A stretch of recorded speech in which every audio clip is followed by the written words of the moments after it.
Hi, everybody. Welcome back to English 116, and this is for our class for Tuesday, the 3rd of February, where we are still in our introduction, getting ready to watch our first film, and also getting ready to talk about some upcoming short stories. So if you'll look at the notes below, you'll see that our first section, previous classes, directs you to the past class sessions folder above in the general section. So if you were to click on that, you will see the work that we did last week. And basically, every week on Moodle on the home page, what you will be able to see is the current week, which is what you see now. And in the second section, the notes below, paper topics, this is in the syllabus and other documents folder. And I have uploaded the paper topics. And we'll talk more about these as the semester progresses. But basically, just to quickly review this, and I recommend that you take a hard copy of all of the documents in the syllabus and other documents folder, just because it makes it easier to reference. You can see I've got my own hard copy here. That paper number 1 will be a critical paper, which means that you don't need to consult outside resources. Paper length, approximately 4 to 5 pages, but as long or as short as you think it needs to be to support your argument. And you can choose any of the 4 topics that I have listed, or you can write on your own topic, but that topic has to address one of the texts we are working on in class, and you need to get that topic approved by me ahead of time. So you can see that the texts we're doing in the order in which we are doing them: Citizen Kane, which is our film; A Sorrowful Woman, which is a short story, followed by the other short stories: The Story of an Hour, A Rose for Emily, Young Goodman Brown, Soldier's Home, Battle Royal, Popular Mechanics. Good news is that I've been usually able to find links for these online, so when I do, I will be able to provide them to you. So you get to talk a little bit about literary canon, which we talked about last class, and the idea of those works identified by scholars and critics to be worthy of academic study. And as we know, that there are lots of different ways you can look at an academic work, but more often than not, there are some works that are considered to be expected in a literature classroom. Shakespeare is one of the first names that comes to mind, and then other works that aren't. And usually the works that we expect to study in a literary classroom have depth and sophistication, and they can be reread for additional meaning. They have an element of creativity and unique sense of language. They oftentimes have an authorial message. And while they may be written to try to entertain or generate profit, they aren't solely written for that particular purpose. And those are just some of the things that go into the evaluation of canon or quality. So if you wanted to tackle one of those questions, question number 1 is identify a text from the fiction section, that also includes our film, that you think should be included in the literary canon, and detail your reasons why. Or identify a text from the fiction section you think should not be included in the literary canon, detailing the reasons why. And notice that this is somewhat subjective. So basically, you're taking a position and you're defending that position with evidence from the text. In other words, there's no right or wrong answer to this particular set of questions. It's an idea of how you go about your reasoning and your argumentation. That's done deliberately. Now, one of the things that oftentimes is identified for with canon is that it's a work that has stood the test of time, that it has contemporary relevance, though that's not the only reason why it could be part of the canon. But if you wanted to focus just on contemporary relevance, those are your other 2 paper questions. To identify a text from the fiction section you think has the most contemporary relevance, and detail the reasons why. And you can also identify a text from the fiction section you think has the least contemporary relevance, once again, detailing the reasons why. So there are a lot of different ways that you could go about this. But if you did choose to write about contemporary relevance, you're not focusing on what's happening in our current society. Remember, you're focusing on the text. So, in other words, how is it that Citizen Kane, let's say, still is applicable to our society? And that said, when we watch the film, we'll talk about that. There are parallels happening now. But again, you don't want to lose control of the paper and talk about 2026, even though you can reference 2026. The focus is on the film Citizen Kane itself. And again, we will be talking more about writing papers as the semester progresses, but I wanted you just to have that in the back of your mind before we begin actually doing some work on and watching and reading these texts.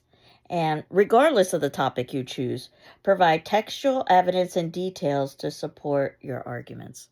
And at the bottom of the page, I have a good question to ask yourself when you're writing a paper or reading someone else's is, have I or has the author said this as clearly, concisely, believably, or gracefully as possible? Which is a tall order. So the idea is to start the paper early and to do it in steps and stages rather than doing it at the last minute, the day before it's due. But as you know, I identified a due date midway through the semester, so that gives us a lot of time to talk about the paper, though certainly I encourage early papers. And in addition to that, everybody has the option of rewriting paper number 1, since I think of that as a kind of learning exercise, if you will. So that's what I'm thinking, for paper number 1, which we will revisit.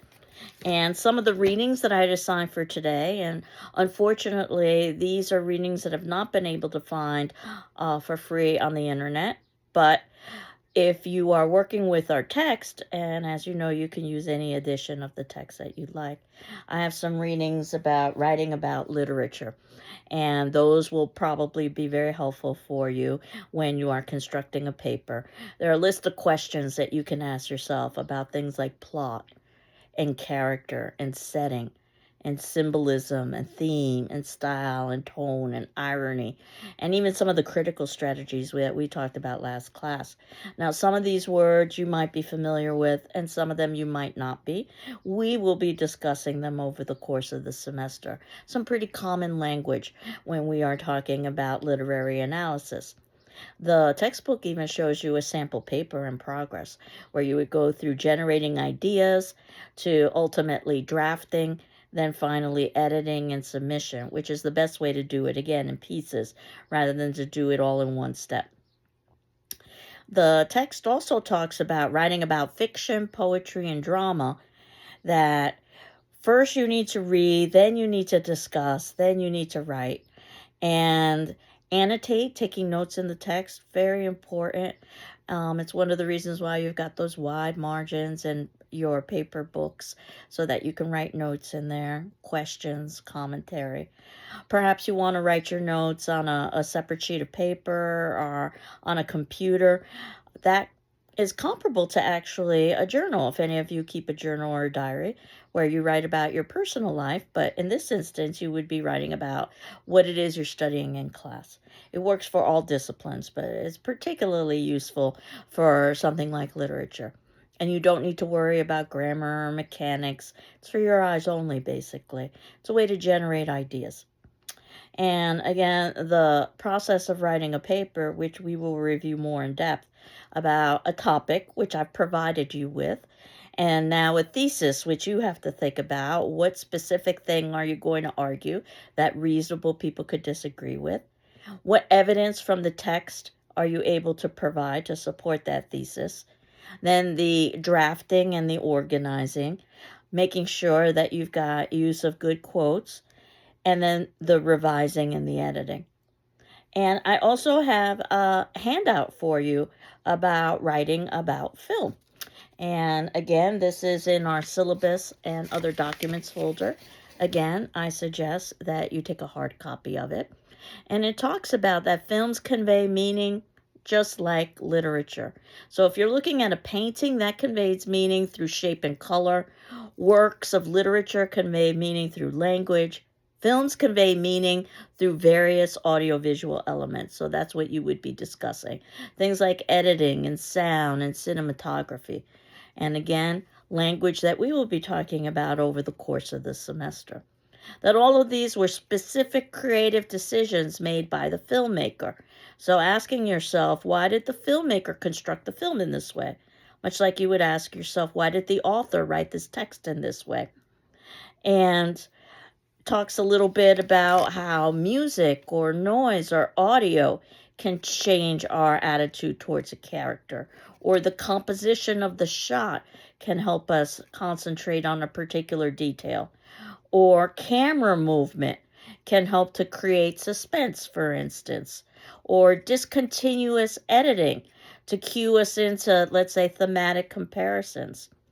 Remember, just like any other essay you would be writing, you need to persuade. And that's true of a film analysis paper as well. And you need to use evidence in order to support your position. You need to have a thesis, a position upon which reasonable people could disagree. Usually it's located in the introduction, and then your body paragraphs provide your evidence and details as well as quotations.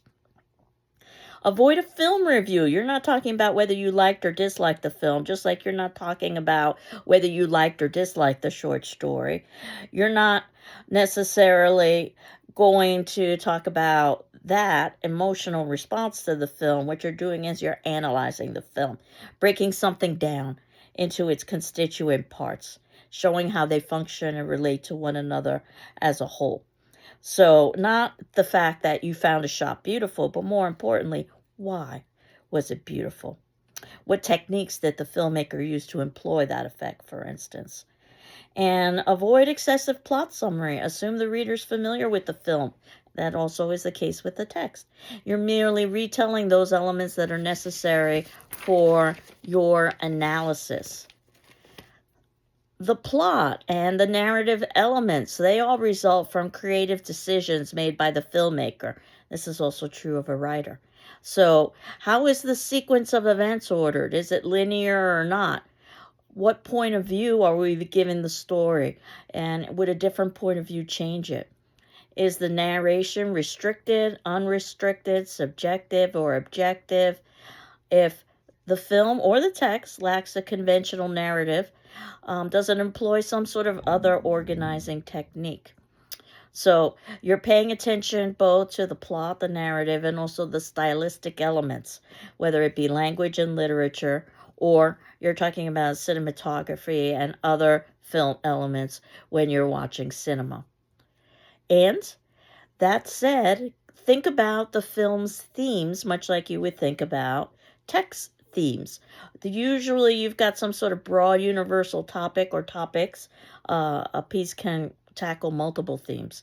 Things like romantic relationships or mortality or good versus evil. But different filmmakers and different authors deal with these themes in very different ways. So what is it that the filmmaker is saying about something like, let's say, good and evil? And how is this message reinforced throughout the film's style and form? And think about the film's genre and place in film history and the filmmaker. In fact, we're going to talk a little bit about this in greater depth with Citizen Kane because I wanted you to see some background information about Citizen Kane, the making of the film, about Orson Welles, the director of the film, and also about who the film is reputedly about, even though Orson Welles denied the fact that the film was based on a historical figure. It's pretty clear that the film is based on a historical figure, one of the most powerful media mongols of the time. I'm trying to think of something that's comparable. Maybe it would be like an Elon Musk in today's time. And the consequences of doing that was that ultimately Orson Welles lost his career, which we will discuss. and think a little bit about the film's ideological stance. Usually, the filmmaker has some sort of position that they want to convince the viewer of, just like usually the writer has a particular position that they want to convince the reader of. You don't necessarily have to agree, but you need to identify them. What values do they advocate in that piece, either explicitly or implicitly, and how do these values reflect the time and place in which the text was created? Because remember, these texts, whether it be films or readings, were not written in 2026. They were written for their time period and their audience. So that said, we are getting ready for what is usually considered perhaps the best film ever made, and that is Citizen Kane. And Citizen Kane has a long history. I was able to find a documentary, actually, The Battle Over Citizen Kane, that it gives you a great overview of the film and its importance. I selected about 40 minutes from that documentary of clips and small sections for you to see that gives you a nice overview. And I've also, in the notes below, indicated where you can find the documentary as a whole, if you so wanted to, so that you could watch it in its entirety, but you're not required to. What you are required to is watch the 40 minutes that I've selected, which tells you a little bit about Citizen Kane, which we can talk a little bit more about next class. And you'll notice that above that, I have an image that might be familiar to you. It is from The Shining, just to illustrate how little details can be very meticulously planned by filmmakers. If you know The Shining, you know the central character, Jack Torrance, played by Jack Nicholson, which is the first image that you see with him wearing a green tie. And then we get corresponding images or subsequent images of close-ups of that tie. And what you will see is that that tie resembles, through its stitching, a maze. And this is very, very important for the plot, if you know anything at all about The Shining, because there literally is a hedge maze. But it's also thematically important in that the characters are oftentimes put in psychological mazes. So what seems to be a haphazard choice, the tie the character is wearing, is actually a very deliberate choice in terms of its color and, more importantly, in terms of its texture, so that it can foreshadow the importance of mazes within the film. So I just use that as one example. So I'm going to leave you with watching the 40 minutes of The Battle Over Citizen Kane, the sections that I thought were most important. The first being entitled 1939, which puts us in the time period of the film. Saint Simeon, which will give us a little bit of an idea of William Randolph Hearst, the billionaire, well, at the time, probably more like millionaire, that the film is based on. The newsman Hearst and how he was a powerful media mogul. Hearst in New York City and his political ambitions that didn't come to fruition, and his mistress, Marion Davies, and ultimately how the film Citizen Kane is very loosely, or maybe not so loosely, based on William Randolph Hearst and his mistress. So we learn a little bit about the person who wrote the screenplay, along with Orson Welles, who was a boy genius at the time. We learn a little bit about scripting and production. Orson Welles was just in his early 20s. And we learn a little bit about some of the fallout when William Randolph Hearst's people saw the film and realized that it was based on Hearst, even though names had been changed and some details had been changed. And Orson Welles, the 20-something-year-old boy filmmaker, as they would call him, the boy genius, had initially established his fame with a very famous radio program that you might have heard of, War of the Worlds by H.G. Wells, no relation to Orson Welles, a science fiction story about the invasion of Martians into Earth. Orson Welles, the radio actor, took that story and basically rewrote it as a radio drama happening in real time. And the short version of this, something that I actually review in my media class, is that many people who tuned in late realized that, or thought that what they were listening to was an invasion from Martians, a true invasion. And they realized that they needed to take action. And they did. Phone lines were jammed. There were traffic jams everywhere. Churches and synagogues were filled. Police stations were overrun with calls. And reputedly, some people even committed suicide, saying they would prefer to do that than fall at the hands of Martians. It led to the FCC, after the broadcast, instituting rules that it's important that during periodic intervals in a broadcast that it's announced the radio station call letters and whether or not someone is listening to something that's news or is a fictional creation. And as much as things change, they remain the same, because think of how we struggle in our own society in order to be able to determine what is valid or invalid when we're being given information. Obviously, our technology is much more sophisticated. But what should have ended Orson Welles' career actually began to jumpstart it, so that he was offered a film contract with independent creative control, which had never been heard of before. And the film that Orson Welles created was Citizen Kane. And again, you will see the documentary that talks a little bit about Citizen Kane and its importance. And then eventually we'll actually watch the film. So today's attendance question, which will be due on Thursday the 5th, but certainly if you need additional time, let me know. After watching the documentary, or at least the clips that I've selected for the battle over Citizen Kane, what did you find to be the most interesting thing and why? Again, this is opinion based. There's no right or wrong answers. But I look forward to reading your responses. I hope you're doing well. I'm doing well. And we will continue on next class. Take care. Bye-bye.